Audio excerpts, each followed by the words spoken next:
Hello সবাইকে, আমরা এখন আসছি এসআইবিএল ব্যাংকে বিও অ্যাকাউন্ট খুলতে, তারপর স্টক মার্কেট ইনভেস্ট করে বড়লোক হয়ে যাইতে।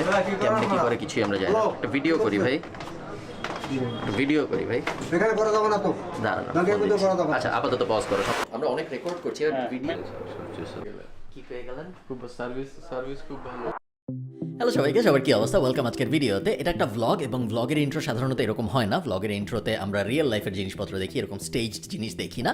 এবং এই ভ্লগটাও সেরকম হবে, একটু পরে আপনারা রিয়েল লাইফ জিনিসপত্র দেখতে পারবেন। বাট এটা যেহেতু একটা খুব ইম্পর্টেন্ট ভ্লগ, বলতে পারেন আমার জীবনের এখন পর্যন্ত রেকর্ড করা সবচেয়ে জরুরি ভ্লগগুলোর একটা, এই কারণে আমি একটা কাস্টম ইন্ট্রোডাকশন রেকর্ড করছি, কারণ আমি চাই কিছু ব্যাপার আপনাদের আগের থেকে বলে দিতে আপনারা ভ্লগটা দেখা শুরু করার আগেই। প্রথম ব্যাপার যেটা, সেটা হলো আমার সবসময় ইচ্ছা ছিল যে আমি বাংলাদেশের স্টক মার্কেটে ইনভেস্ট করব, কিন্তু কখনো করা হয়ে ওঠেনি। এই ভিডিওতে আমি এবং আপনি দুইজন মিলে বাংলাদেশের স্টক মার্কেটে কিভাবে ইনভেস্ট করে, কোথায় যাইতে হয় ইনভেস্ট করার জন্য, কেমনে করব, কত টাকা ইনভেস্ট করা উচিত থেকে শুরু করে সবকিছু একদম হাতে কলমে শিখবো। আমি অ্যাকচুয়ালি গিয়ে পুরো ব্যাপারটা করেছি, আপনারা একটু পরেই দেখতে পারবেন। এবং আমি আপনাদের অনুরোধ করব ভিডিওটার শেষ পর্যন্ত দেখতে, কারণ লাস্টে আমি আপনাদেরকে একটা টাস্ক দিব। আমরা 5 লাখ টাকা ইনভেস্ট করছি বাংলাদেশের স্টক মার্কেটে, এবং আমি এবং আপনি টুগেদার আমরা আপডেট নিব 3-4 মাস পর যে আসলে আমাদের 5 লাখ টাকা বাড়তেছে নাকি কমতেছে। আরেকটা ডিসক্লেমার আমার আপনাদের দিতে হবে, এটা কিন্তু কোনো ফাইন্যান্সিয়াল অ্যাডভাইস টাইপ ভিডিও না, এটা একটা ইনফরমেটিভ ভিডিও। আমি বলতেছি না যে এই ভিডিও দেখে আপনার স্টক মার্কেটে ইনভেস্ট করা উচিত বা উচিত না। আমি চাই আপনি জানুন কিভাবে স্টক মার্কেটে ইনভেস্ট করতে হয়, পুরো প্রসেসটা কি, স্টক মার্কেটে ইনভেস্ট করলে কি হয়, না করলে কি হয়, পুরো ব্যাপারটার ব্যাপারে আপনার একটা ক্লিয়ার নলেজ থাকুক, ক্লিয়ার ধারণা থাকুক। বাট আমি কিন্তু আপনাকে বলতেছি না যে আপনি স্টক মার্কেটে ইনভেস্ট করেন। তো আপনার যদি বাই এনি চান্স লস হয়ে যায় তাহলে আমাকে গালি দিতে আসেন না, বাট যদি আপনার লাভ হয় তাহলে আপনি অবশ্যই আমাকে থ্যাংক ইউ দিতে পারেন। স্টক মার্কেটে আপনি যখন ইনভেস্ট করবেন তখন আপনার একটা বিও অ্যাকাউন্ট খুলতে হবে। বিও কথাটার মানে হলো বেনিফিশিয়ারি ওনার্স, যেটার সহজ কথায় মানে হলো আপনার স্টক কেনা বেচার জন্য আলাদা একটা অ্যাকাউন্ট লাগে ব্যাংকের মতো। এই অ্যাকাউন্ট খোলার জন্য আপনার একটা ব্রোকার হাউসে যেতে হবে। ব্রোকার হাউস অনেক আছে, অসংখ্য ব্রোকার হাউস আছে, এবং এই অসংখ্য ব্রোকার হাউসের মধ্যে কোনটা আপনি চুজ করবেন এটা যেন কখনোই আপনার আমি কোনটা চুজ করেছি ওইটা দিয়ে ইনফ্লুয়েন্সড না হয়। আপনারা একটু পর দেখবেন এই ভিডিওতে আমি এসআইবিএলকে ব্যবহার করেছি আমার ব্রোকার হাউস হিসাবে। তাদের সাথে আমার এক্সপিরিয়েন্স বেশ ভালো, এর আগে আমি তাদের সাথে কখনোই কোনো কিছু করি নাই। তবে আমার এক্সপিরিয়েন্স ভালো মানে আপনার এক্সপিরিয়েন্স ভালো হবে এমন নাও হতে পারে, যেহেতু আমি ক্যামেরা নিয়ে গিয়েছি, আমাকে তারা অলরেডি চিনে এবং তারা জানে জিনিসটা রেকর্ড হচ্ছে। সো আমার যেরকম সুন্দর এক্সপিরিয়েন্স হয়েছে এখন পর্যন্ত আপনাদেরও এটা হবে, এটা আমি গ্যারান্টি দিতে পারবো না। এই কারণে আমি বলবো যে, এবং তারা আমাকে কোনো টাকা দেয়নি এই ভিডিওগুলো করার জন্য, তারা খুবই সুন্দর আচরণ করেছে আমার সাথে, সব কিছু যা যা জিজ্ঞেস করেছি খুব সুন্দর করে দেখিয়েছে, যে কারণে আমি ব্লগ রেকর্ড করতে পেরেছি।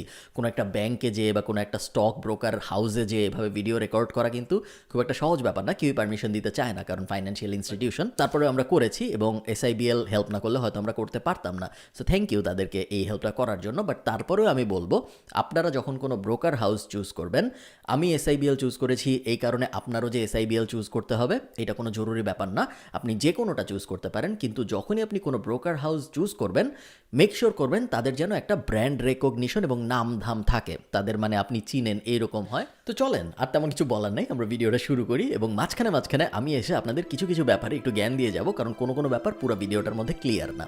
চলেন শুরু করা যাক।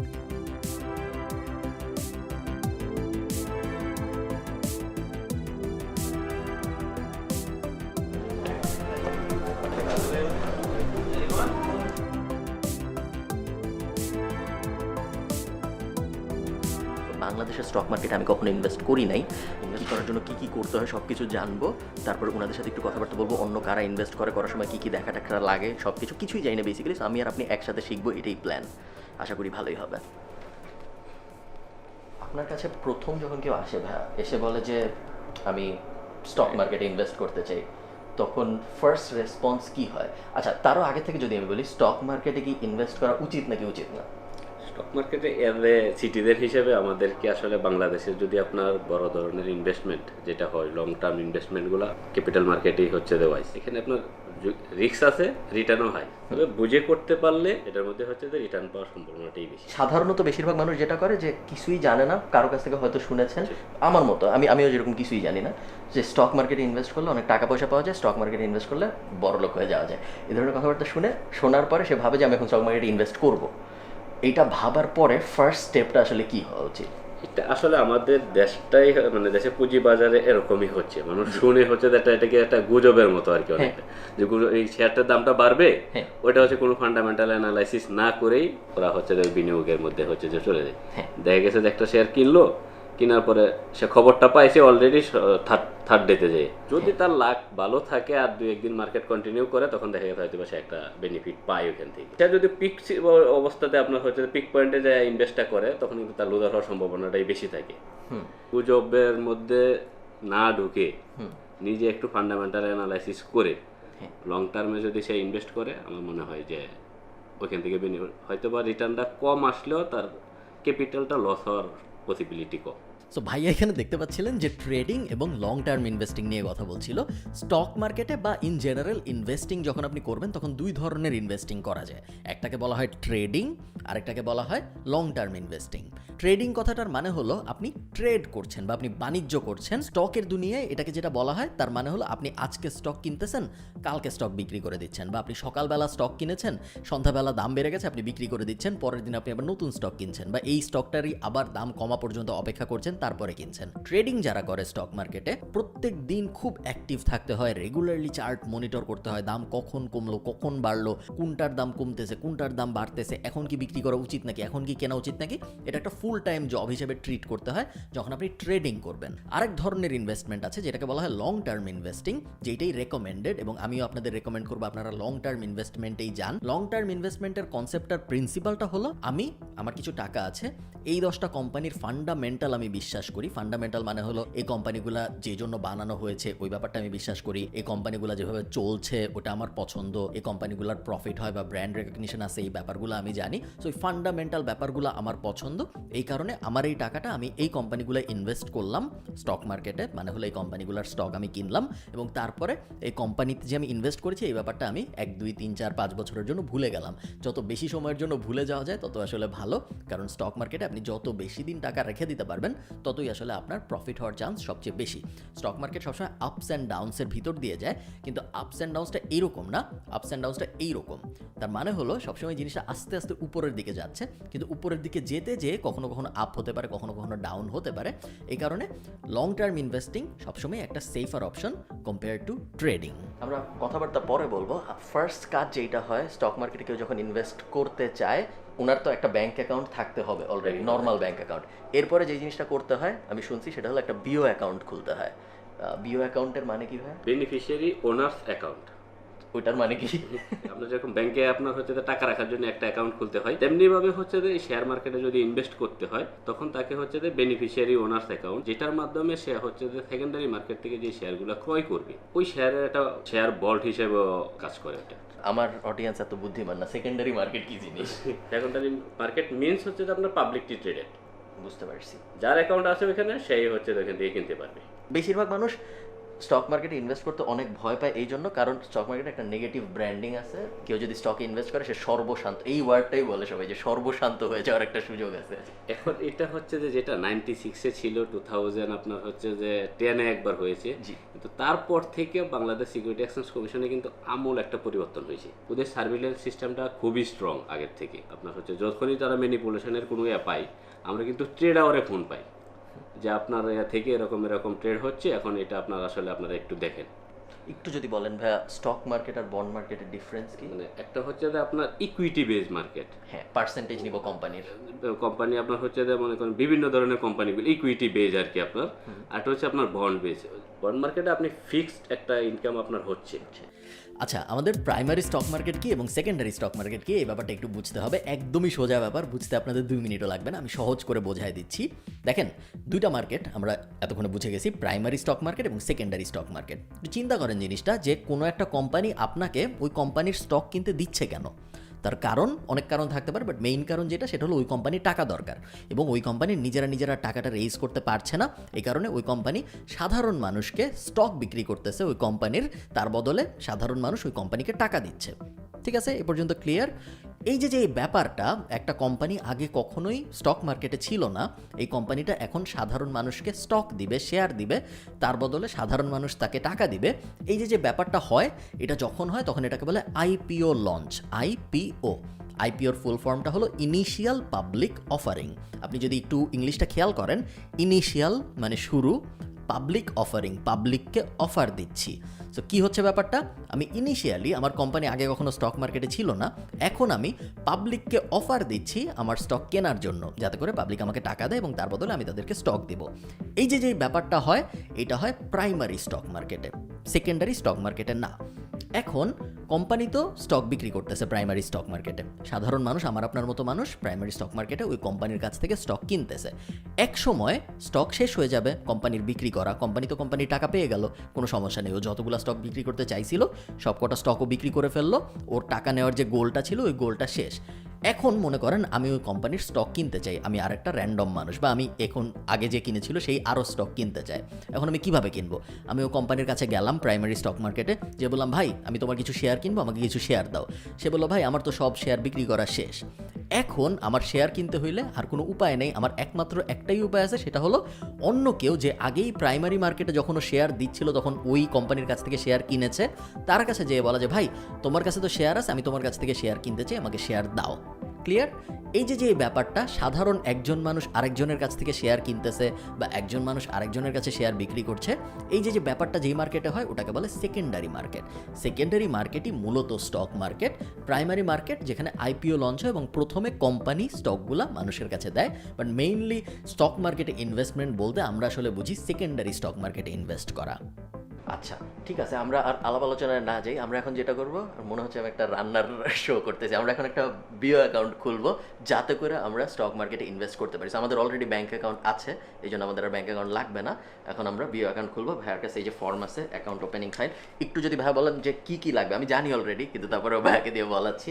2 কপি হচ্ছে যে অ্যাকাউন্ট হোল্ডারের 2 কপি ছবি লাগবে, হ্যাঁ, ন্যাশনাল আইডি কার্ডের ফটোকপি, আর চেকের পাতার হচ্ছে যে একটা কপি। জি, চেকের পাতার কপিটা কেন লাগে ভাই? লাগবে হচ্ছে আপনার 9 ডিজিট যে রাউটিং নাম্বারটা আছে ওইটা আইডেন্টিফিকেশন প্লাস হচ্ছে 13 ডিজিট ব্যাংক অ্যাকাউন্ট। তাহলে ছবি লাগছে, চেকের পাতার কপি লাগছে, নমিনির 1 কপি ছবি লাগবে, নমিনির 1 কপি, নমিনির ন্যাশনাল আইডি কার্ড লাগবে, নমিনি ন্যাশনাল আইডি কার্ড লাগবে, আর 2 কপি ছবিগুলো অবশ্যই ল্যাব প্রিন্ট হইতে হবে। ছবিগুলো অবশ্যই ল্যাব প্রিন্ট হইতে হবে। আর 3 টাইপ জিনিসপত্র লাগবে। 3 টাইপটা যদি আপনার হচ্ছে থাকে 3টা দিবে, এবং 3টা দিলে কিন্তু অ্যাকাউন্ট হোল্ডারের একটা বেনিফিটও আছে, সে যদি ডিভিডেন্ড এন্টাইটেল হয় সেই ক্ষেত্রে 15% এর পরিবর্তে 10% তার ট্যাক্সটা হচ্ছে এইসব কোম্পানি। 3 কি আমাদের শুধু যে বিও অ্যাকাউন্ট খুলবে তার লাগবে না নমিনিরও লাগবে? শুধুমাত্র অ্যাকাউন্ট হোল্ডারের লাগবে। আমি ফর্মটা দেখেছি, নর্মাল জিনিসপত্র, নাম, বাবার নাম, মায়ের নাম, এই ধরনের জিনিসপত্র, আমরা এটা দেখানোর কিছু নেই। তো আমরা এখন ফর্মটা ফিল আপ করবো, বিও অ্যাকাউন্ট খুলবো, তারপরে আমরা আবার কথাবার্তা বলবো।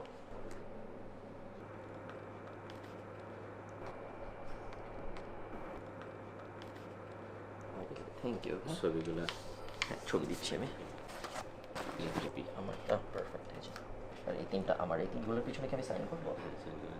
এটা আমার সাইন করতে হবে তাহলে। ধরুন একদম গ্রামগঞ্জের কেউ যদি ইনভেস্ট করতে চায় তাহলে তাকে আসতে হবে না। কেউ যদি ইচ্ছা করে এখানে ফিজিক্যালি না এসে বাসায় বসেও কিন্তু সে একটা বিও অ্যাকাউন্ট ওপেন করতে পারবে। ওটার জন্য তাকে হচ্ছে যে আপনার সিডিবিএল এর যে অফিসিয়াল ওয়েবসাইট আছে cdbl.com.bd, ওখানে গিয়ে ডান দিকে হচ্ছে যে একটা ইয়াতে আছে অনলাইন বিও অ্যাকাউন্ট।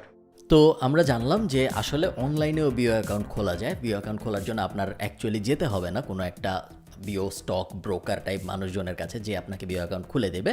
তো আমরা এই ওয়েবসাইটে আছি এই মুহূর্তে, আপনারা আমার স্ক্রিন দেখতে পাচ্ছেন cdbl.com.bd, বা আপনারা cdbl bd stock BO account opening এই ধরনের জিনিসপত্র লিখে সার্চ করলেও পেয়ে যাবেন। তো চলেন, আমিও কখনো করি নাই, আমি বাসায় এসে এখন এটা করতেছি। So online BO account opening system, আমার ইমেল দিতে পারতাম বা আমার ফোন নাম্বার দিতে পারতাম। আমি আমার ইমেল দিলাম, ইমেল দিয়ে সেন্ডে চাপ দিলাম, আমার ফোন নাম্বারও দিতে বলতেছে। তবে আশা করতেছি আমাদের এডিটর এগুলো ব্লার করে দিবে। তো আমি আমার ফোন নাম্বারটাও দেই, সেন্ড। দেখা যাচ্ছে যে আপনার মোবাইল/ইমেইলে প্রাপ্ত ওটিপিটি দিন। ওটিপির মানে আপনারা সবাই জানেন, ওয়ান টাইম পাসওয়ার্ড। ওটিপি চলে আসছে 1749, আমি পেয়ে গেলাম। ওটিপিটা এখানে দিয়ে দিচ্ছি, নেক্সট। পুঁজিবাজার ঝুঁকিপূর্ণ, জেনেও বুঝে বিনিয়োগ করুন। আপনারা দেখতে পাচ্ছেন নিউ বিও অ্যাপ্লিকেশন। আমি নতুন বিও অ্যাপ্লিকেশন খোলার জন্য এটা ব্যবহার করব। কন্টিনিউ ইনকমপ্লিট, যদি আমি একবারে পুরোটা না করি। চেক স্ট্যাটাস অ্যান্ড পেমেন্ট, আমাকে টাকা পাঠানো হয়েছে নাকি রিসেন্ট কোনো ডিভিডেন্ড থেকে বা রিসেন্ট কোনো স্টক বিক্রি থেকে, ওই সব। ভিউ ফর্ম, আমি যদি শুধু ফর্মটা দেখতে চাই। অ্যাপ্লিকেশন ফর বিও আপডেট, কোনো ইনফরমেশন আপডেট করতে চাইলে। ক্লোজার, বন্ধ করে দিতে চাইলে। আমার নর্মাল কোনো প্রশ্ন থাকলে, এবং হেল্প অথবা FAQ। সো আমার অলরেডি বিও অ্যাকাউন্ট খোলা হয়ে গিয়েছে, আপনারা দেখেছেন। আমরা ম্যানুয়াল পদ্ধতিতে বিও অ্যাকাউন্ট অলরেডি খুলেছি। সো এই কারণে আমি এখন নতুন করে আর বিও অ্যাকাউন্ট খুলতেছি না, বাট আমি আপনাদের দেখাই জিনিসটা কীভাবে করে। আপনারা একটু আগে দেখলেন আমি ওখানে ক্লিক করে আসলাম, নতুন বিও আবেদন, চুজ ইয়োর ডিপি। সো আমার এখান থেকে মানে জিনিসটা অনলাইন, বাট আসলে কিন্তু অনলাইন না। আমি যদিও পুরো ব্যাপারটা অনলাইনে করতেছি, এখন আমি নিজে নিজে করতেছি। একটু আগে কিন্তু আমি SIBL এ করতেছিলাম বসে বসে। তো ওখানে আমি বলতে পারি যে আমার একটা ব্রোকার হাউস দরকার ছিল, ওনারা আমার ফর্ম নিয়েছে, তারপর সব কিছু করেছে। বাট এখন তো আমি নিজে করছি, এখন তো আমার কাউকে আসলে দরকার নেই। বাট তারপরেও আপনার ব্রোকারেজ হাউস সিলেক্ট করতে হবে। তো আমি যদি SIBL খুঁজি, সোশ্যাল ইসলামী ব্যাংক সিকিউরিটিজ লিমিটেড, এটা হলো ওদের নাম। SIBL ওকে, শাহজালাল ইসলামী ব্যাংক সিকিউরিটি লিমিটেড, এটা হলো ওদের নাম। সো দেখেন আমার প্রথমেই সিলেক্ট করতে হলো যে আমার ব্রোকারেজ হাউসটা আসলে কে হবে, এটা আপনার সিলেক্ট করতে হবে এইখানে। তারপরে আপনি বলবেন যে এটা কি নতুন বিও নাকি আমি আমার পুরান কোনো বিও লিঙ্ক করতেছি, তারপর বিও টাইপ কি ইন্ডিভিজুয়াল হবে নাকি জয়েন্ট হবে। সো আমি যদি নিউ বিও দেই, তারপর বলি যে আমার ইন্ডিভিজুয়াল হবে, আমি দিলাম রেসিডেন্ট বাংলাদেশি, যে বাংলাদেশে থাকে। NRB মানে হলো যে বাংলাদেশে থাকে না। সো আমার আসলে নন রেসিডেন্ট বিডি দেওয়া উচিত, আমি বাংলাদেশে থাকি না, বাট আমি রেসিডেন্ট দিচ্ছি বিকজ আপনারা বেশিরভাগ মানুষ রেসিডেন্ট দেবেন, এবং আমি এই অ্যাকচুয়ালি আমি এই ব্যাপারটা করতেছি না, আমি জাস্ট আপনাদের দেখানোর জন্য করছি। এরপরে আমাদের NID দিতে হবে, NIDর ইনফরমেশন, আমার নাম, পাসপোর্ট নাম্বার, বাবার নাম, পাসপোর্ট কোথা থেকে ইস্যু করা হয়েছে, মায়ের নাম, issue date of passport, date of birth, হাবিজাবি, সেক্স ইত্যাদি দিয়ে সেভ অ্যান্ড নেক্সট। এরপরে আরও ইনফো দিয়ে খুবই বেসিক ফর্ম, যে ফর্মটা আমি একটু আগে ম্যানুয়ালি ফিল আপ করেছি, এইটা আমরা এভাবে ফিল আপ করবো। এবং ফিল আপ হওয়ার পর যেটা হবে সেটা হলো ওই সেম ব্যাপারটাই আসলে হচ্ছে, আমি যে ফিল আপ করেছিলাম একটা ফর্ম ভার্সেস আমি এখানে অনলাইনে বসে ফিল আপ করছি। অনলাইনে ফিল আপ করার সময়ও যেহেতু আমি আমার ব্রোকারেজ হাউস কে হবে এটা ডিসাইড করে দিচ্ছি, সো এই ফর্ম সাবমিশনটা ওই ব্রোকারেজ হাউসেই যাবে। ওই ব্রোকারেজ হাউস তারপর আমাকে একটা মানুষ অ্যাসাইন করবে, এবং বাকি প্রসেস পুরাটা সেম আপনারা ভিডিওতে যা দেখেছেন। শুধুমাত্র এই যে বিও অ্যাকাউন্ট খোলার ব্যাপারটা, এই ব্যাপারটা আমি চাইলে সামনাসামনি না করে অনলাইনেও করতে পারি। বাকি পুরাটা আপনারা ভিডিওতে যা দেখবেন এক্স্যাক্টলি ওরকম। অনলাইনে খোলা উচিত নাকি উচিত না, বেশিরভাগ মানুষ, আমি যেহেতু সামনাসামনি খুলে ফেলেছিলাম এই কারণে আমি আর পরে অনলাইনে এসে খুলতে পারি নাই বা আমার দরকার হয় নাই, বাট আমি অনেককে জিজ্ঞেস করেছি, সবাই বলেছে যে অনলাইনে খুলতে পারেন, কোনো সমস্যা নেই, খুব স্মুথ এক্সপিরিয়েন্স, কোনো সমস্যা হয় না। তো এটা হলো আমার মানুষের কাছ থেকে প্রাপ্ত ফিডব্যাক। চল আমরা ভিডিওতে ফেরত যাই। তো বিও অ্যাকাউন্ট খোলা আসলে তেমন কোনো জটিল ব্যাপার না, বেশ সহজই মনে হইলো, এবং খুলতে শেষ পর্যায়ে আমি জানলাম যে চাইলে অনলাইনেও খোলা যাইত। প্রসেস বেশ সহজ, ফর্মটা অনেক বড়, ফর্মটা ইংলিশেই হয়, বাংলায় হয় না, আমি জিজ্ঞেস করেছিলাম। বাট ফর্মটা বেশ বড়, 4-5 জায়গায় আমার অ্যাড্রেস লিখতে হয়েছে। তেমন কোনো কাগজপত্র লাগে নাই, যেটা ভিডিওর শুরুতে আমরা বলেছিলাম ওটা হয়তো থাকবে, ওইটুকুই লাগছে, তেমন আহামরি কিছু লাগে নাই। আমারটা আমি এখন ফিল আপ করলাম, এখনই হয়ে যাচ্ছে, বাট আমার ধারণা এমনিতে 1-2 দিনের মতো সময় লাগবে অ্যাকাউন্ট ওপেন করতে। সিস্টেমটা হলো বিও অ্যাকাউন্ট খুলতে হবে, বিও অ্যাকাউন্ট যখন রেডি হয়ে যাবে ওই অ্যাকাউন্টে টাকা রিফিল করতে হবে, সেই টাকা দিয়ে তারপর আপনি স্টক কিনতে পারবেন। আপাতত এইটুকুই, পরে যে ওই রুমে আমরা আলাপ আলোচনা করতেছি। আমাদের বিও অ্যাকাউন্ট খোলা হয়ে গিয়েছে, আমরা এখন কনফার্মেশনের জন্য অপেক্ষা করছি। আমি ভাগে একটু আগে যেটা জিজ্ঞেস করছিলাম সেটা হলো কনফার্মেশন পাওয়ার পরে আমি যখন ঠিক করব যে এই হইলো স্টক আর আমার আছে 2 লাখ টাকা, এটা যখন আমি জানি যে এই স্টকে আমি 2 লাখ টাকা ইনভেস্ট করবো, আমি 2 লাখ টাকার স্টক কিনবো, শেয়ার কিনবো, আমি জানি না এই লিঙ্গ কি ওখানে কীভাবে বলে, ধরুন আমি কিনবো, এটা ঠিক করার পরে আমি কিনবোটা আসলে কিভাবে? আপনি এখানে দুটা ভাবে কিনতে পারেন, সরাসরি এসে আপনি এখানে বাই অর্ডার কিংবা সেল অর্ডার দিতে পারেন। তখন কি আমি টাকাটা নিয়ে আসবো আমার সাথে করে? টাকাটা আপনি আসলে আগেই রাখবেন, এটা একটা অ্যাকাউন্ট, আপনার বিও অ্যাকাউন্ট হয়ে গেছে। আপনি যে নট নেসেসারিলি যে আপনার টাকা থাকলেই কিনতে হবে তা না, আপনি টাকা এখানে জমাইলেন। এমনও হতে পারে যে আপনার কাছে এখন টাকা নেই, 5,000 করে আপনি মনে করেন 6 মাস আপনি ফান্ড বিল্ড আপ করবেন। আপনি এটার উপরে ডিপেন্ড করে আপনি শেয়ার কিনতে পারেন, কিংবা আপনি ডিএসসির ওয়েবসাইটে গিয়ে কিংবা যে স্টক বাংলাদেশ সে আপনি গিয়ে একটা স্টকের মুভমেন্ট আপনি দেখতে পারেন যে আসলে এই শেয়ারটা বিগত 1 বছরে কি আচরণ করছে। আমি যখন আপনাকে ইমেল করে বলবো যে আমি এই স্টকটা কিনতে চাই, তার কতক্ষণের মধ্যে সাধারণত সাথে কিনে পারেন? এখানে কি একজন বসে থাকেন যিনি ইমেলটা দেখছেন সারাক্ষণ? আপনাকে এখন একজন অ্যাসাইন করা হবে, একজন অথরাইজড ট্রেডারের অধীনে। অল্টারনেটিভ ইনভেস্টমেন্টের, এটা যদি আপনি না জানেন কোনো সমস্যা নেই, আপনি অল্টারনেটিভ ইনভেস্টমেন্টের দুনিয়াটাকে কীভাবে দেখেন? ধরেন মানুষ ক্রিপ্টোকারেন্সিতে ইনভেস্ট করছে, মানুষ এনএফটি টাইপ জিনিসপত্র ইনভেস্ট করছে, বা ইনক্লুডিং ধরেন গোল্ড কেনা বা পুরান আমলের সিলভার কেনা, বা এখন আমরা দেখছি অনেকে কমিক বুক কিনছে, জুতা কিনছে, সব ইনভেস্টমেন্ট হিসাবে। ওই অল্টারনেট ইনভেস্টমেন্টের দুনিয়াটাকে আপনি অ্যাজ আ ব্যাংকার কিভাবে দেখেন? যে অল্টারনেটিভ ইনভেস্টমেন্ট যেটা আছে এটা আসলে আমার কাছে মনে হয় এটা অনেকে এটা আনইউজুয়াল ইনভেস্টমেন্ট ওয়ে আমি বলবো, যদিও মনে করি এটাকে একটা গুড ওয়ে। যেমন আমি ব্যক্তিগতভাবে মনে করি গোল্ডে ইনভেস্টমেন্ট করা এটা ইজ গুড, ঠিক আছে, কিন্তু আপনি তো গোল্ডে আসলে ইনভেস্টমেন্ট করতে পারবেন না যদি আপনি বলেন এটা একটা আনইউজুয়াল প্রপোজাল, যত ভালো প্রপোজালই হোক না কেন। কারণ হলো এই গোল্ড আপনি রাখবেন কোথায়? আপনার বাড়িতে তো আপনার চোর ডাকাত থাকতে পারে, ঠিক আছে, আসতে পারে, এই যে বিষয়গুলো আছে। কি পরিমাণ করব, গোল্ডের রুলস রেগুলেশনস এগুলো আপনি জানা। ক্রিপ্টোকারেন্সি যে বিষয়টা আছে এটা যদিও আমাদের দেশে পারমিটেবল না, কিন্তু আমি মনে করি ক্রিপ্টোকারেন্সিকে আটকানো যাবে না। ক্রিপ্টোকারেন্সিকে আটকানো যাবে না, কারণ হলো সারা পৃথিবী আমরা মেটাভার্সের দিকে আমরা ধাবিত হচ্ছি। সুতরাং আসলে আমার কাছে মনে হচ্ছে যে সব কিছুই খুব দ্রুত পরিবর্তনশীল, খুব দ্রুতই পরিবর্তন হবে। এই পরিবর্তনগুলো আমরা দেখতে পারবো।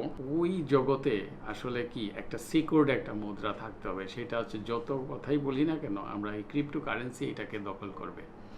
কেননা মেটাভার্সের জগতে আমরা কিন্তু, যদিও আমরা এখন হাফ মেটা, কিন্তু যখন ফুল মেটা হবে তখন স্বাভাবিকভাবে আপনি যেই প্ল্যাটফর্মগুলো আসবে, সে ফর এক্সাম্পল ফেসবুকের মাধ্যমে যখন আপনি মেটা জগতে কোনো কিছু কিনতে যাবেন কিংবা রিয়েল ফিল্ডে আপনি শপিং করবেন কিংবা ট্রানজ্যাকশন করবেন, তখন সেই ট্রানজ্যাকশনের সিকিউরিটিটা কিন্তু আপনার ফেসবুক এনশিওর করবে যে তারা তখন ক্রিপ্টোকারেন্সি ছাড়া অন্য কাউকে অ্যালাউ করবে না। এবং আমারও বিশ্বাস যে এখনকার যে ব্যাংকিং ব্যবস্থা অনেকটাই পরিবর্তন হয়ে যাবে আমরা যদি কিছু বুঝে থাকি। কারণ হলো ইন্ডিয়া ফার্স্ট ডিজিটাল ব্যাংক করতে যাচ্ছে, এটার মিনিংই হয়তো আসলে আমরা বুঝি নাই। ডিজিটাল ব্যাংক কীরকম হবে? আসলে অফিস থাকবে না, আদালত থাকবে না, কোনো টেবিল নাই, কোনো চেয়ার নাই, কোনো ক্যাশিয়ার নাই, এবং মানুষও লাগছে না। যখন আমরা ব্লকচেইন দিয়ে করছি আমাদের না, আমি বলতেছি নর্মাল ব্যাংকিং, আমি নর্মাল ব্যাংকিংটা মেটা জগতে এইটাই হবে। আমরা আসলে মেটা জগতে যেটা হবে সেটা হচ্ছে আমরা একটা নিজের মতো করে একটা জগৎ আমরা তৈরি করব, অনলাইন, সিম্পলি ট্রু অনলাইন। সেই অনলাইনেরটা হবে একটা খুব মজাদার অনলাইন, মানে আমি একটা নিজেকে কল্পনার জগতে আমি নিয়ে যেতে পারবো, আমি যতটুকু বুঝতে পারি। ডিএসসির যে অ্যাপটা আছে ওটার লিংক কমেন্টে ডিসক্রিপশনে দিয়ে দিব, আপনারা যদি ডাউনলোড করতে চান। এটা হলো একটা অ্যাপ, ভাইয়া দেখাচ্ছেন। ডিএসসি অ্যাপসের মাধ্যমে আপনি এখানে আপনার শেয়ারের যা বিও অ্যাকাউন্টে যা যা শেয়ার থাকবে সব কিছু এখান থেকে পাবেন। এখান থেকে ইচ্ছে করলে আপনি কোনো একটা সিলেক্টিভ শেয়ারসে বিএসসি সিএল আজকে মুভমেন্ট কি আছে, আজকে সারাদিনে কি মুভমেন্টটা হলো, আপনি এখান থেকে সেল বাই ইনস্ট্যান্ট যেটা হাউজের থেকে ওই করা আছে সে আপনার বিও অ্যাকাউন্ট থেকেই এখান থেকে সেল বাই। আচ্ছা, ডিএসসির যে অ্যাপটা, ডিএসসি অ্যাপ বলে ওটা, ঢাকা স্টক এক্সচেঞ্জ অ্যাপ। এই অ্যাপটা আপনারা নামিয়ে দেখতে পারেন। এই অ্যাপটা আমি ভিডিও করে বাসায় চলে আসার পর অ্যাপটা আমি নামিয়েছি, আমার অ্যান্ড্রয়েডেও নামিয়েছি, আমার আইফোনেও নামিয়েছি। অ্যান্ড্রয়েডে নামিয়ে অন করার সাথে সাথে ওটা ক্র্যাশ করেছে। আমি চালাই হলো OnePlus 6T। আপনারা কেউ যদি জানতে চান আমার ফোনের মডেল কি বা স্টক এক্সচেঞ্জের কেউ যদি দেখে থাকেন এই ভিডিওটা এবং রেগে যান যে না আমাদের অ্যাপ তো ক্র্যাশ করে না, সাথে সাথে ক্র্যাশ করেছে। আমি স্ক্রিন রেকর্ড করে রাখছি, আমি এই ভিডিওতে দিতাম, বাট আমার মনে হয় না এটা দেওয়া খুব একটা জরুরি। আপনারা বিশ্বাস করতে পারেন, এটা নিয়ে আমি খামাখা মিথ্যা কথা বলবো কেন। অ্যাপেলে যখন আমি অন করেছি আইফোন 13 প্রোতে, তখন ওটা সুন্দর মতোই অন হয়েছে ডিএসসির যে অ্যাপটা, এবং আমি চাইলে ওই অ্যাপটা এখন ইউজ করতে পারি। আমার অ্যাপটা ব্যক্তিগতভাবে খুব একটা পছন্দ হয় নাই। আমার মনে হয়েছে অ্যাপের ইউএক্সটা একদমই সুন্দর না, অ্যাপটা ইউজ করে কোনো শান্তি নাই। এবং আমি এরকম আরও ফাইন্যান্সিয়াল অ্যাপ ইউজ করি। আয়ারল্যান্ডে আমি যেখানে থাকি এখানে আমি সিমিলার একটা অ্যাপ ব্যবহার করি আইরিশ বা ইন্টারন্যাশনাল স্টক মার্কেটের স্টক কেনা বেচার জন্য, এবং আমার নর্মাল ডে টু ডের জন্য আমি রেভলিউট নামে আরেকটা অ্যাপ ব্যবহার করি, যেটাও বেশ জনপ্রিয় একটা ফাইন্যান্সিয়াল অ্যাপ।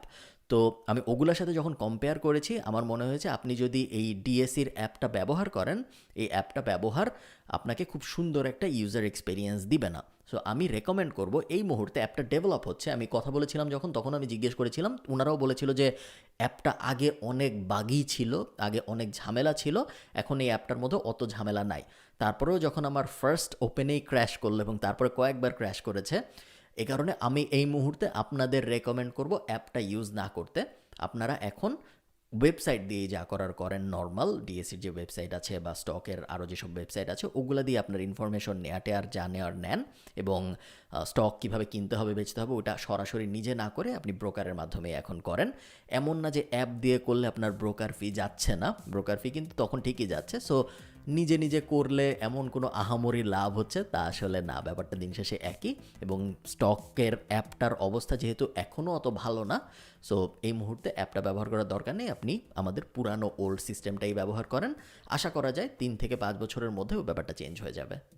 আপনি তুললেন এটা ওকে, এইটা হইলো গিয়ে বিও অ্যাকাউন্টের কনফার্মেশনস। আমরা যে বিও অ্যাকাউন্ট খুললাম সেটার কনফার্মেশন এখানে চলে আসছে। এখানে মেইনলি আমার নাম, আমার ঠিকানা ঢেকে রাখছি। BO set up acknowledgement, dear sir madam, we are pleased to inform you that your request for opening a new BO account has been set up. BO account number TP internal reference number, please verify BO account details specific নেক্সচার, এরপরে normal কথাবার্তা সিল টিল জিনিসপত্র। So basically আমাদের BO account হয়ে গেছে। এখন আমরা স্টক মার্কেটে ইনভেস্ট করার জন্য রেডি। এটা একটা সরকারি দলিল।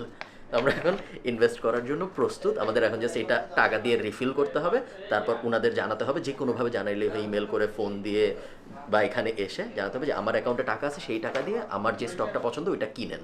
এটাই বেসিক্যালি প্রসেস।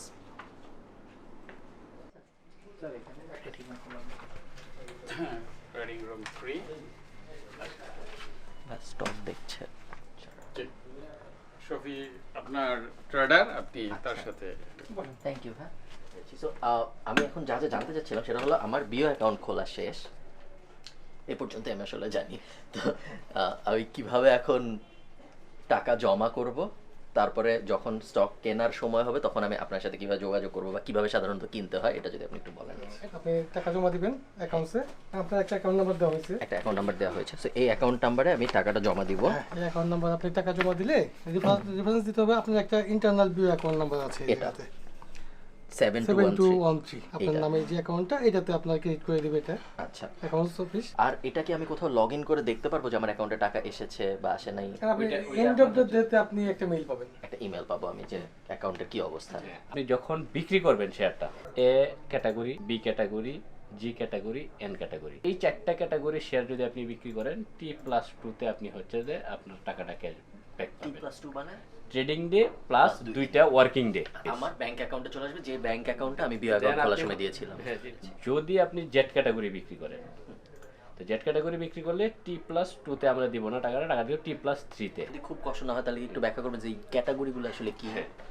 এ ক্যাটাগরি হচ্ছে আপনার যারা 10% ডিভিডেন্ড ইয়ারলি দেয়, yearly 10% plus above. B category হচ্ছে যে আপনার 10 বিলো 10%।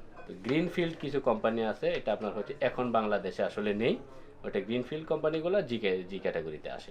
এন ক্যাটাগরি হচ্ছে যখন কোনো কোম্পানি আপনার হচ্ছে যে আইপিও থেকে এসে সেকেন্ডারি মার্কেটে ফার্স্ট যখন ট্রেডিংটা শুরু হয়, নিউলি যে কোম্পানিগুলি অ্যানলিস্টেড হয়, এরা হচ্ছে এন ক্যাটাগরিতে থাকে। জেড ক্যাটাগরি হচ্ছে আপনার যারা কোনো ডিভিডেন্ড দেয় না, রেগুলার এজিএম হচ্ছে যে করে না, ওরা আপনার হচ্ছে যে জেড ক্যাটাগরিতে থাকে। তাহলে আমি যেটা বুঝলাম সেটা হলো, যেহেতু এখন আমাদের বিও অ্যাকাউন্ট হয়ে গিয়েছে এবং আমরা অ্যাকাউন্ট নাম্বার পেয়ে গিয়েছি, আমাদের নেক্সট কাজ যেটা হবে সেটা হলো আমরা এই অ্যাকাউন্টে যে টাকা ডিপোজিট করব। কালকে যেটা করবো আমরা সেটা হলো, কালকে আমরা এই অ্যাকাউন্টে 5 লাখ টাকা জমা দিব এবং তারপরে জমা দেওয়ার পরে এই অ্যাকাউন্টে জমা দিয়ে এই রেফারেন্স নাম্বার দিলে ওইটা আমাদের বিও অ্যাকাউন্টে চলে আসবে। তারপর আমাদের ভাইয়ের সাথে যোগাযোগ করে বলতে হবে আমি কি স্টক কিনতে চাই, উনি আমাদের হয়ে কিনবে। তারপর উনি কেনার পর উনি আমাদের দিন শেষে ইমেইলে জানাবে যে কি কিনেছে, কত দাম দিয়ে কিনেছে এবং তারপরে এখন অ্যাকাউন্টে কত টাকা আছে, এই ব্যাপারগুলো। বাজে ব্যাকগ্রাউন্ডের জন্য দুঃখিত। এখন বাজে হলো ভোর 4:18। জানি না আপনারা দেখতে পাচ্ছেন নাকি, দেখতে পাওয়ার কথা না। ভোর 4:18 বাজে এবং আজকে হলো 31শে ডিসেম্বর 2021, মানে হলো বছরের শেষ দিনে আমি এই ভিডিওটা রেকর্ড করছি বাংলাদেশে বসে। আজকে রেকর্ড করছি তার কারণ হলো আমি আর 1.5 দিনের মধ্যে আয়ারল্যান্ডে ব্যাক করব 2 জানুয়ারি এবং এই ভিডিওটা আমি চেয়েছি প্রথম হাফটা অ্যাটলিস্ট বাংলাদেশে বসেই পুরোটা রেকর্ড করতে। কালকে আপনারা দেখলেন আমি বিও অ্যাকাউন্ট খুলতে গিয়েছিলাম এবং বিও অ্যাকাউন্টের যাবতীয় যা যা আছে সব কিছু কিন্তু কালকে আমরা করে এসেছি। আমাদের অ্যাকাউন্ট এখন পুরোপুরি অ্যাক্টিভ এবং আমরা বাংলাদেশ স্টক মার্কেটে ইনভেস্ট করার জন্য রেডি। কিন্তু একটা ক্ষুদ্র সমস্যা ছিল, সেটা হলো আমাদের অ্যাকাউন্টে কোনো টাকা ছিল না। আজকে সকালবেলা আমি যেটা করেছি, আপনারা এখানে একটা মন্টাজ দেখতে পারবেন, আমি মোবাইল দিয়ে রেকর্ড করেছি। আজকে আমি প্রথমে ইবিএল ব্যাংকে গিয়েছি, ইবিএল ব্যাংকে যে আমি 5 লাখ টাকা তুলেছি আমার ব্যক্তিগত ব্যাংক অ্যাকাউন্ট থেকে। ফার্ম টাইপ কিছু দেওয়া যায়, ধন্যবাদ। এবং তারপরে আমি যেটা করেছি, আমি SIBL ব্যাংকে গিয়েছি, কারণ গতকালকে আমরা যেখানে বিও অ্যাকাউন্ট খুলতে গিয়েছিলাম ওটা ছিল SIBL ব্রোকারেজ হাউস, এবং আজকে এই কারণে আমার SIBL ব্যাংকে যেতে হয়েছে এবং তারপরে ওদের অ্যাকাউন্টে 5 লাখ টাকা পাঠাতে হয়েছে। এখানে আমি আমার 5 লাখ টাকার রিসিপ্টটা আছে, যদিও রিসিপ্ট দেখানো জরুরি না, বাট তারপরে আমি এখানে রেখে দিয়েছি যেহেতু আমরা একটা পুরো লাইভ ব্লগ করছি। এখানে আপনারা দেখতে পারবেন যে এখানে আমি 5 লাখ টাকা ওই SIBL এর যে আমার ব্রোকারেজ অ্যাকাউন্ট, আমার বিও অ্যাকাউন্ট, ওই অ্যাকাউন্টে 5 লাখ টাকা এখন আমি পাঠিয়ে দিয়েছি। তো ব্যাপারটা কি হইলো আমি যদি একটু সামারাইজ করার চেষ্টা করি, আমরা বিও অ্যাকাউন্ট খুললাম, আমাদের বিও অ্যাকাউন্ট অ্যাক্টিভ হয়ে গেল, এবং তারপরে আমরা যেটা করলাম, বাসায় এসে আমাদের বিও অ্যাকাউন্টে টাকা ভরার জন্য বা টাকা রিফিল করার জন্য SIBL এর একটা ব্যাংক অ্যাকাউন্টে টাকা পাঠালাম, এবং তারপরে ওরা যেটা করবে ওই টাকাটা এখন ওরা ওই অ্যাকাউন্ট থেকে নিয়ে SIBL এর ওদের নিজেদের অ্যাকাউন্ট থেকে নিয়ে আমার বিও অ্যাকাউন্টে দিয়ে দিবে, যেটা আমি অলরেডি জানি ওরা দিয়ে ফেলেছে। আমি ফোন দিয়েছিলাম টাকা ডিপোজিট করার পরে জানতে চেয়ে যে আমার টাকাটা কি আসলে গিয়েছে নাকি আমার বিও অ্যাকাউন্টে, এবং ওরা আমাকে জানিয়েছে যে হ্যাঁ টাকাটা বিও অ্যাকাউন্টে চলে গিয়েছে। সো এখন আমাদের বিও অ্যাকাউন্টে এই মুহূর্তে 5 লাখ টাকা আছে, তার মানে আমরা যে কোনো সময় 5 লাখ টাকার স্টক কিনতে পারি। আমাদের যেটা করতে হবে সেটা হলো আমাদের স্টক সিলেক্ট করতে হবে, এবং তারপরে ওই যে লোকটার সাথে আমি কথা বলেছিলাম SIBL এর, ওনাকে ফোনে বা ইমেল করে জানাতে হবে যে ভাই এত টাকার জন্য এই স্টকটা কিনেন, বা এই স্টকটা এত টাকার এই স্টকটা কিনেন, এরকম কিছু একটা ওনাকে মেল করে জানাতে হবে, উনি আমাদের হয়ে কিনে আমাদের অ্যাকাউন্টে অ্যাড করে দিবে। এই পার্টটাই একটু বিরক্তিকর যে আমরা আসলে নিজেরা কিনতে পারছি না, আমাদের উনাকে দিয়ে কেনাতে হচ্ছে। বাট বাংলাদেশে আসলে এর থেকে ভালো উপায় এই মুহূর্তে নাই, যে কারণে আর কিছু করার নাই, আমাদের এভাবেই কিনতে হবে। আপনাদের কাছে আমার যে প্রশ্ন সেটা হলো, আপনারা আমাকে কমেন্টে জানাবেন। এই ব্লগটার কিন্তু আমরা সেকেন্ড আরেকটা পার্ট করব। সেকেন্ড পার্টে আমরা অ্যাকচুয়ালি 5 লাখ টাকা ইনভেস্ট করব। এখন পর্যন্ত তো আমাদের বিও অ্যাকাউন্ট খোলা হয়েছে এবং আমাদের অ্যাকাউন্টে 5 লাখ টাকা আছে, কিন্তু আমরা কিন্তু স্টক মার্কেটে এখনও টাকা ইনভেস্ট করি নাই। এই ব্লগটার সেকেন্ড পার্টে আমরা যেটা করব, আমি এবং আপনি আমরা দুইজন মিলে স্টক মার্কেটে লাইভ 5 লাখ টাকা ইনভেস্ট করবো, এবং তারপরে 4 মাস পর পর আমরা মনিটর করবো যে ওই 5 লাখ টাকার এখন অবস্থা কীরকম। 5 লাখ টাকা কমতে কমতে 0 টাকাও হয়ে যেতে পারে, আবার 5 লাখ টাকা কমে হয়তো বেড়ে হয়তো দেখা গেছে যে 5.5 লাখ টাকা হয়ে যাবে বা 6 লাখ টাকা হয়ে যাবে, কে জানে, আপনি জানি না। আপনাদের কাছে কাজ যেটা সেটা হলো, আপনারা কমেন্টে, যেখানে আপনারা এই ভিডিওটা দেখেন ফেসবুকে বা ইউটিউবে, অবশ্যই আমি অনেক রিকোয়েস্ট করছি, কমেন্টে আপনারা একটা স্টকের নাম লিখবেন যেই স্টকটা আপনি চান আমি কিনি। আমি অনেকগুলা স্টক কিনবো, এটা পুরোপুরি ভিডিওর জন্য করছি আমি। সো আপনারা যত স্টক কমেন্টে লিখবেন তত বেশি আমি ওই স্টকগুলো অ্যানালাইজ করব, এবং তারপরে এই যে সেকেন্ড ভিডিও আমরা যেটা করব ওটা খুব ইন্টারেস্টিংভাবে আমরা 5টা বা 10টা স্টক পিক করব, যে স্টকগুলো আমরা এই 5 লাখ টাকা ইনভেস্ট করব। সো অবশ্যই আমি রিকোয়েস্ট করবো আপনারা কমেন্টে একটা স্টকের নাম লিখুন যে স্টকটা আপনি চান আমি কিনি। এছাড়াও এরকম ব্লগ আসলে বানানো বেশ কষ্টকর, আপনারা জানেন যে ব্যাংকে যে পারমিশন নেওয়া, ভিডিও রেকর্ড করার এবং তারপরে পুরো প্রসেসটা দেখানো, ওইখানে যাওয়া আসা, পুরো ব্যাপারটা বেশ কষ্টকর। যখন আমি জানি যে আমি ক্যামেরা এখানে বসিয়ে নর্মালি কথা বললেও হয়তো অনেক মানুষ দেখবে, তখন এরকম একটা জিনিস করতে চাওয়াটা বেশ কষ্টকর ব্যাপার। বাট আমি চেয়েছি যে আমি নিজেও শিখি এবং আমার থ্রুতে আপনারাও শেখেন একটা নতুন জিনিস। বলছি না যে আপনার ইনভেস্ট করতে হবে বা হবে না, টোটালি আপনার ব্যাপার, বাট শেখা থাকলে তো দোষ নেই, তাই না? তো আপনার যদি এরকম ভিডিও ভালো থাকে অবশ্যই আপনি একটা থামস আপ দেবেন বা নিচে একটা কমেন্ট লিখবেন, এবং অবশ্যই আমাকে নিচে স্টকের নামটা জানাবেন। ভালো থাকেন সবাই, সবার সাথে আমার দেখা হবে পার্ট 2 তে এই ব্লগের। টাটা।